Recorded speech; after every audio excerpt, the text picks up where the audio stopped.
Muy buenas tardes a todas las personas que nos saludan por las redes sociales, el canal del Congreso. Y quiero decirles que el día de hoy, como coordinadora temática del área de Ciencia, Tecnología, Innovación, Educación y Cultura, tengo el gusto de iniciar una serie de presentaciones que vamos a estar realizando primeramente Dios, todos los miércoles, y vamos a estar invitando a personajes muy importantes en el área de ciencia y tecnología. Y el día de hoy, pues, con los compañeros del ININ, estamos inaugurando esta apertura en el área de ciencia, tecnología e innovación. Para alcanzar un desarrollo equilibrado de nuestro país es necesario, pues, fomentar la divulgación de esta área, de lo que nuestros científicos, tecnólogos, innovadores están realizando en sus centros de investigación. Hemos detectado que hay una disociación. La ciudadanía no alcanza a dimensionar lo que ellos están haciendo en sus áreas de especialidades, y muchas veces se da esa falta de divulgación. Por eso es muy importante que estas actividades sean difundidas, por lo menos a través del canal del Congreso, que es un medio de comunicación sumamente importante y es el vínculo que se tiene con la ciudadanía. Es importante que a través de estas actividades se garantice el derecho que tienen las personas a tomar parte de la vida cultural de la comunidad y a participar del progreso científico y de los beneficios que resulten de él, tal como se establece en nuestra Constitución. A partir del 2019, nuestro país tiene una visión distinta, en donde la ciencia es considerada como un bien común que sirve a la sociedad, que permite que nuestro país cuente con el personal talentoso y capacitado necesario para realizar tareas de investigación y desarrollo experimental, y para que haya una libre comunicación de los resultados obtenidos de la investigación científica, y que a partir de ello se genere una mayor exactitud y objetividad en la obtención de ese conocimiento. Con esta conferencia de prensa, la coordinación temática de Ciencia, Tecnología e Innovación del Grupo Parlamentario de Morena abre un ciclo de actividades destinadas a este quehacer científico en nuestro país. Por eso hemos invitado al doctor Daniel Luna Zaragoza, un experto en el ámbito de los tejidos biológicos y biomateriales. Los tejidos son grupos de células que cumplen una función específica en el organismo, como el hueso del cartílago, el tendón, la piel, la córnea, etcétera. Cuando estos tejidos se dañan o pierden por alguna enfermedad, trauma o defecto congénito, se puede recurrir al trasplante de tejidos para reemplazarlos o repararlos. El trasplante de tejidos es un procedimiento médico que consiste en implantar tejidos de un donante a un receptor, con el fin de restaurar la función y la apariencia de la zona afectada. El trasplante de tejidos tiene múltiples beneficios para los pacientes, como mejorar su movilidad, su visión, su autoestima, su integración social y su productividad. Además, el trasplante de tejidos puede reducir los costos de atención médica al evitar o disminuir la necesidad de cirugías más complejas, prótesis, medicamentos o terapias de rehabilitación. El trasplante de tejidos es una actividad que se realiza en muchos países del mundo, con altos estándares de calidad y seguridad. Sin embargo, en México, el trasplante de tejidos aún enfrenta varios retos, tales como la falta de cultura de la donación, la escasez de tejidos disponibles, la falta de infraestructura y personal capacitado, y la falta de regulación y normatividad específica. Para hablarles más sobre este tema, me gustaría presentarles al doctor Luna Zaragoza, quien es un experto en el ámbito de los tejidos biológicos y biomateriales. El doctor Luna estudió la licenciatura en Química y maestría en Ciencias Nucleares en la Facultad de Química de la Universidad Nacional Autónoma de México, realizando su doctorado en Ciencias en Ingeniería Ambiental en el Instituto Tecnológico de Toluca. Actualmente labora en el Banco de Tejidos Radioesterilizados del Instituto Nacional de Investigaciones Nucleares como responsable de procuración y procesamiento del tejido músculo-esquelético. El doctor Luna Zaragoza nos compartirá su experiencia y conocimiento sobre el trasplante de tejidos en la medicina, así como los avances y desafíos que se presentan en este campo. Quiero decirles que en una visita que realicé al ININ me di cuenta de la enorme importancia que tiene la aplicación de la energía nuclear para el tratamiento de muchos problemas de salud que tenemos. Yo soy de Ecatepec y recuerdo el caso de cuando se voltearon unas pipas, se incendiaron las casas aledañas y hubo muchas personas que fueron quemadas. Esas personas que fueron quemadas perdieron parte de su visibilidad facial, corporal también, quedaron muy dañadas. Cuando yo hago el recorrido en el ININ me doy cuenta que ahí con la aplicación de esta energía nuclear, ellos pueden procesar pues los tejidos para volverlos a hacer que se regeneren con una técnica menos dolorosa de la que estos pacientes tienen que enfrentar. Entonces yo nada más les dejo ahí el dato, uno de la importancia específica en el caso particular de decir en las personas que sufren quemaduras. En este centro de investigación del ININ, los investigadores que tenemos aquí al frente se han ocupado de ese tema y están ayudando mucho a la población civil que tiene este tipo de problemas. Pero sin más preámbulos, les dejo al especialista en este tema para que ellos nos digan cómo es que están haciendo esta actividad de investigación de tejidos en el ININ. Adelante, doctor Luna, y agradezco el acompañamiento de sus compañeros que el día de hoy también se encuentran, también son investigadores del ININ. Es cuanto y adelante. Sí, muchas gracias. Bueno, vamos a ver ahora. Sí, gracias.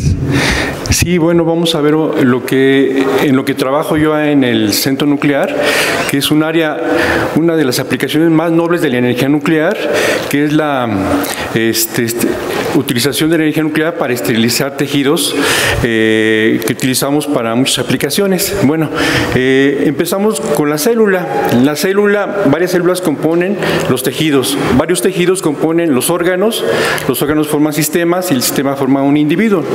Entonces, en general, en el caso cuando una persona requiere un órgano, si no lleva a cabo ese reemplazo de ese órgano, son personas que en poco tiempo fallecen, ¿sí?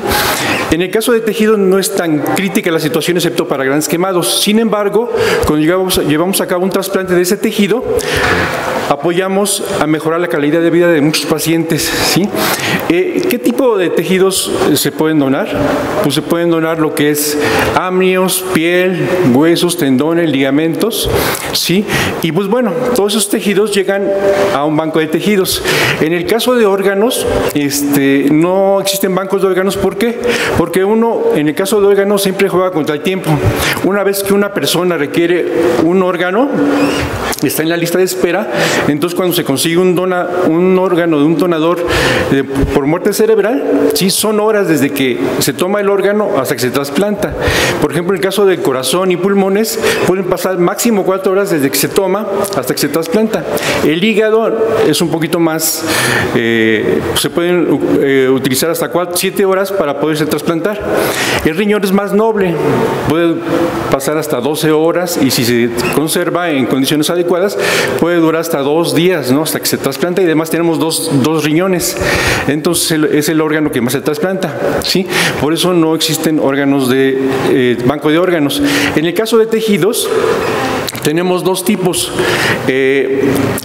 En un banco de tejidos se producen lo que son los apósitos biológicos, que son los tipo parches para recubrir heridas cruentas, quemaduras, alguna lesión por diabetes, etcétera, ¿no?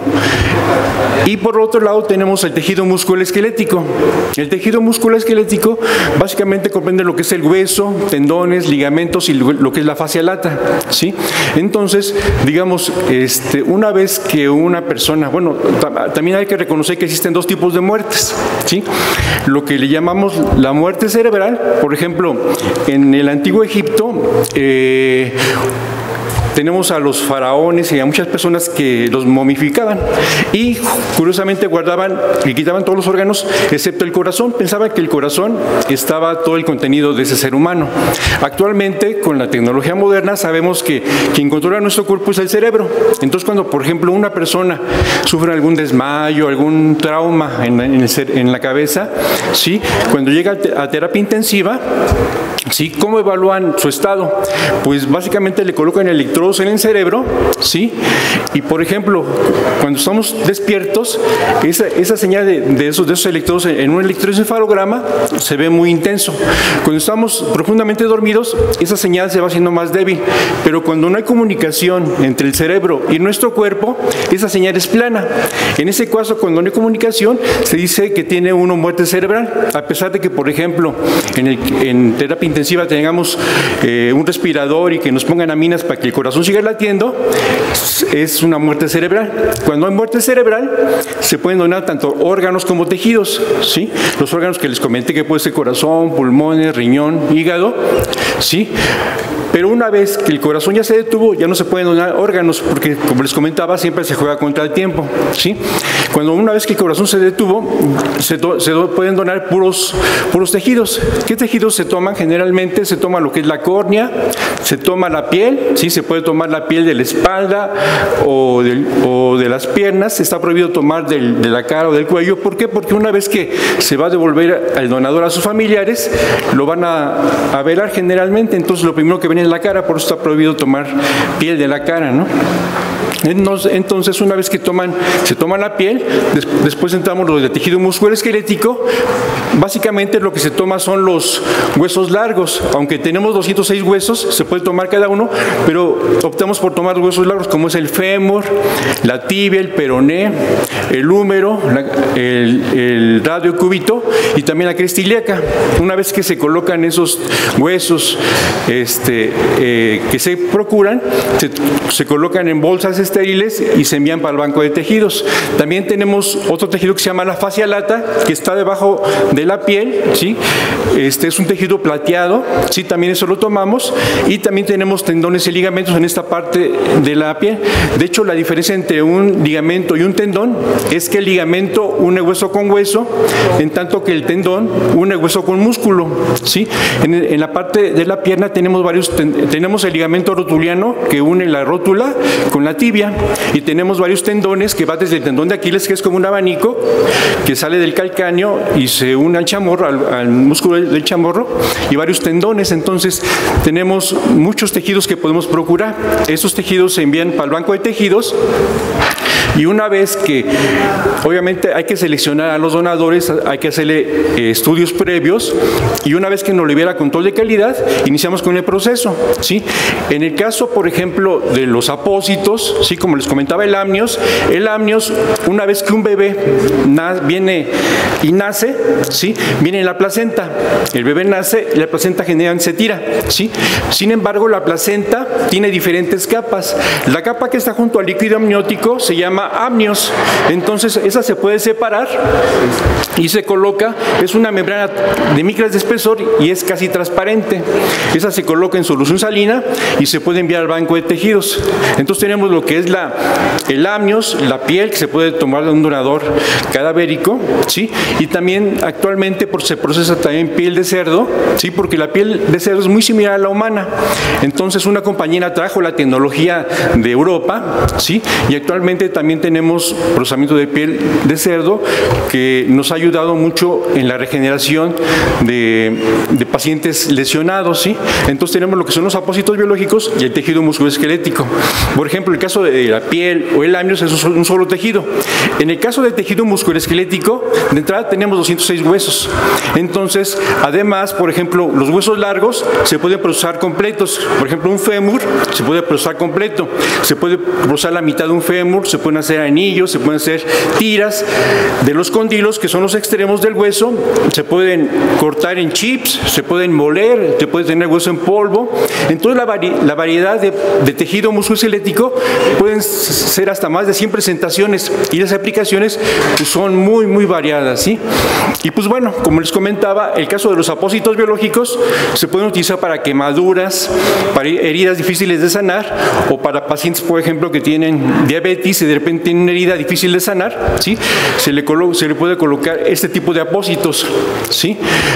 Hemos tenido muchísimos casos, a la fecha tenemos más de 500 pacientes a los cuales se les ha ayudado para la regeneración de su piel, ¿sí? Y en el caso de tejido musculoesquelético hemos tenido más de 1000 pacientes a los cuales se les ha enviado tejido para su aplicación.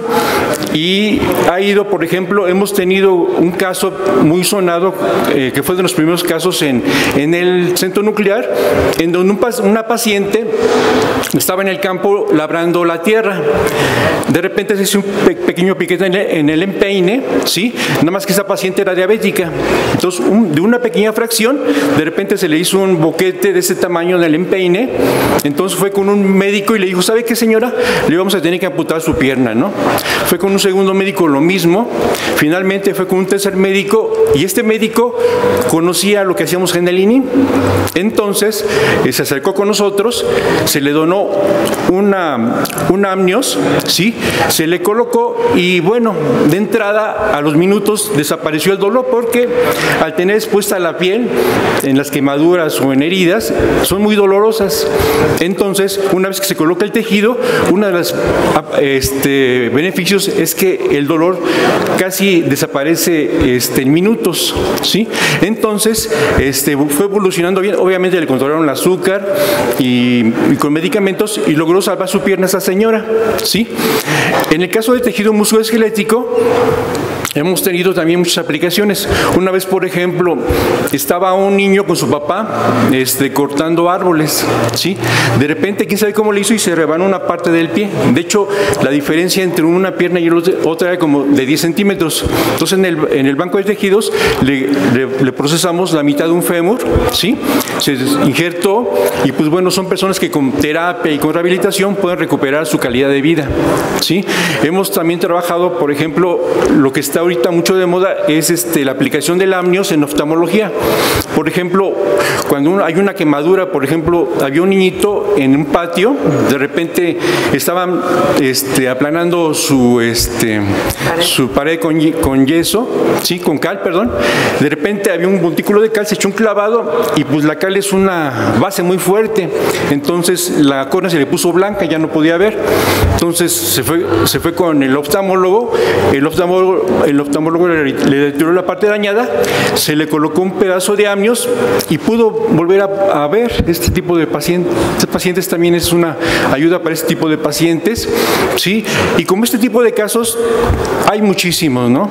Entonces el banco de tejidos ha ayudado a que muchos pacientes, porque bueno, tenemos que en los bancos de tejidos empezaron como en los 40s, pero por no actualizarse en sus procedimientos, y en los 80s con la aparición del SIDA, prácticamente tenemos que para el inicio de los 80s, 90s, no había ningún banco de tejidos en el México. La reactivación de esta actividad se dio cuando al banco del INI le dieron su licencia en el 99. Actualmente hay como unos 5 o 6 bancos en México, sin embargo las necesidades son muy altas, ¿no? Por ejemplo, uno puede checar la lista de espera en el Centro Nacional de Trasplantes, y se ve que la necesidad de órganos y tejidos todos los días va aumentando. Entonces, la necesidad es muy alta, ¿no? Entonces, el INI, con el banco de tejidos, logra ayudar a la población mexicana que requiere ese tipo de tejidos, porque bueno, cabe notar que, por ejemplo, el INI no cobra ni un centavo por esos tejidos, ¿sí? ¿Por qué? Porque al final de cuentas una persona que dona, un familiar que dona los tejidos de su familiar, ellos no reciben nada a cambio, ¿no? En cambio, nosotros tomamos esos tejidos, los procesamos y los enviamos a hospitales en donde atienden personas de escasos recursos. Entonces, colaboramos con nuestro granito de arena a que ese tipo de personas puedan poder superar etapas críticas, porque de otra manera tendrían que conseguir tejidos que muchas veces son importados y son carísimos, ¿no? Por ejemplo, un tendón de Aquiles llega a costar más de 100,000 pesos, que una persona que no tiene recursos, ¿cómo puede pagar esa cantidad, no? Entonces, el ININ hace su contribución social al poder hacer todo este tipo de labor social para poder beneficiar al pueblo de México. Y es parte de lo que se hace en el centro nuclear. Y uno se preguntará, ¿y la energía nuclear qué tiene que ver con los tejidos, no?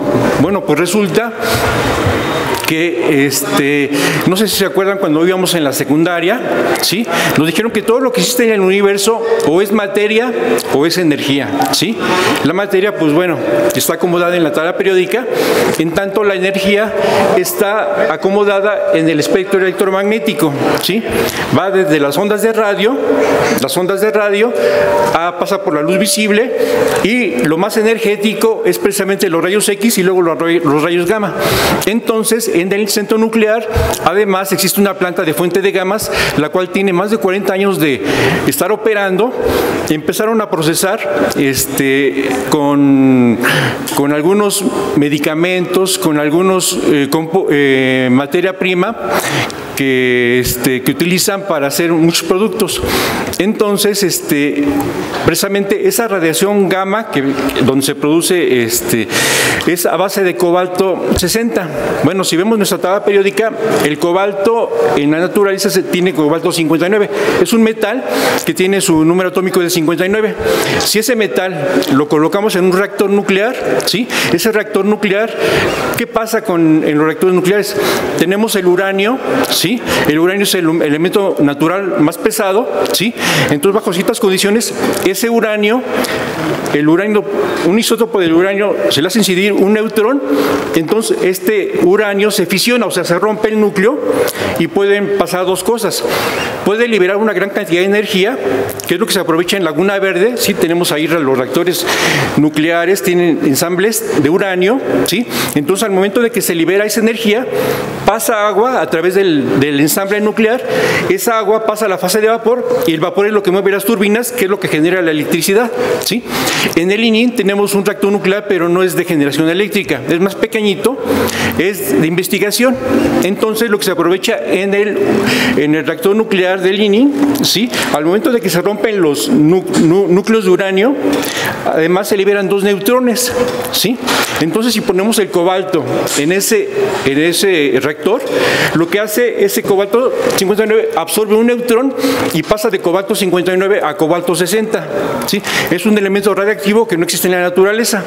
Entonces, si ese cobalto lo colocamos en unas pastillas y luego en lápices, ¿sí? Se coloca en una alberca para que la radiación gamma no escape de la planta. Entonces, lo que hacemos al momento de irradiar nuestras muestras, sacamos la fuente de la alberca y colocamos los diferentes productos en contenedores de aluminio, porque el aluminio tiene baja densidad, y corren sobre ¿los tejidos? Sí, tanto tejidos como los dos productos, sí, se ponen en bandas, la banda gira alrededor de la fuente y lo único que se controla es el tiempo. Dependiendo del tiempo que esté en contacto el producto con la fuente, es la cantidad de dosis que va a recibir, ¿sí? Entonces, podemos eliminar, en el caso de, por ejemplo, de cosméticos o algunos alimentos deshidratados, lo que hacen es bajar la carga microbiana. Por ejemplo, en Estados Unidos les piden que si muchos productos, si no están irradiados con gamas, no los aceptan, ¿no? entonces bajamos la carga microbiana de algunos productos. Y en el caso de tejidos, ¿sí? Los tejidos, una vez que están empacados en su empaque final, como la radiación gamma es como no tiene materias, es pura energía y tiene una energía muy alta, penetra y no hay necesidad de volver a sacar y volver a meter el producto, sino que está en su empaque final, y si hay algún microorganismo en el tejido, se elimina. Entonces es un método muy, comparado con otros métodos, es muy eficiente, ¿sí? Entonces esa es la parte nuclear que se tiene hacia los tejidos, ¿no?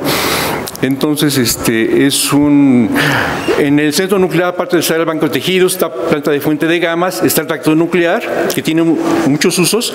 Hay muchas áreas y todo relacionado con los usos pacíficos de la energía nuclear, ¿sí? Entonces, no sé si hasta aquí es. Muchas gracias, doctor. Pues bien, vieron ustedes con qué apasionamiento el doctor nos platica de su investigación, de lo que ellos hacen en el ININ, y es muy importante entonces pues concientizar a la población de una cultura también de donación. Ya vimos hueso, músculo, todo lo que se puede donar. El que dona no lo vende, y el centro del ININ tampoco cobra por esos tejidos que han sido irradiados con la energía nuclear, y por eso la efectividad que tenemos. Entonces, esta rueda de prensa es finalmente para dar a conocer todo lo que se hace en el ININ, esta industria nuclear que la tenemos un tanto olvidada, pero que es muy importante, sobre todo en ese momento que lo aplicamos para curar a personas. Yo nada más hablé de los quemados, porque ya vi la muestra de piel de cerdo que se pone ahí, pero ya explicaron todo el procedimiento de cómo se va manteniendo libre de bacterias para su aplicación. Y sobre todo, pues también a mí me impactó mucho cuando yo fui al centro, que uno de los temas más importantes que tenemos, una de las enfermedades, el del cáncer, cómo irradiaban las células cancerosas nada más, y entonces es otra forma que debería de conocer la población. Creo que estos servicios de donación de tejidos están para el público, ¿o no? ¿Sí? Si gusta. Sí, bueno, tenemos el Centro Nacional de Trasplantes, ¿sí? Y cada estado tiene su centro estatal de trasplantes. Entonces, cualquier persona que bajo ciertas circunstancias una persona llega a fallecer, puede llegar a donar los órganos y tejidos de algún familiar, ¿sí? Pero tenemos el otro caso, el caso del amnios. El amnios viene de donador vivo. Entonces, una vez que nace un bebé, la placenta generalmente se tira, pero esa placenta también puede ayudar y puede ser procesada en el centro nuclear para la regeneración tanto de pacientes que tienen problemas de la córnea como del cuerpo en general, ¿no? Entonces, sí puede haber los casos en que uno pierde un familiar, o puede ser el lado contrario, ¿no? Un nacimiento, y que uno diga, quiero donar esta placenta, o la placenta de mi hija o de un familiar, para que se procese en el ININ y se pueda recuperar el amnios para la utilización en quemaduras o en heridas difíciles de sanar, ¿sí?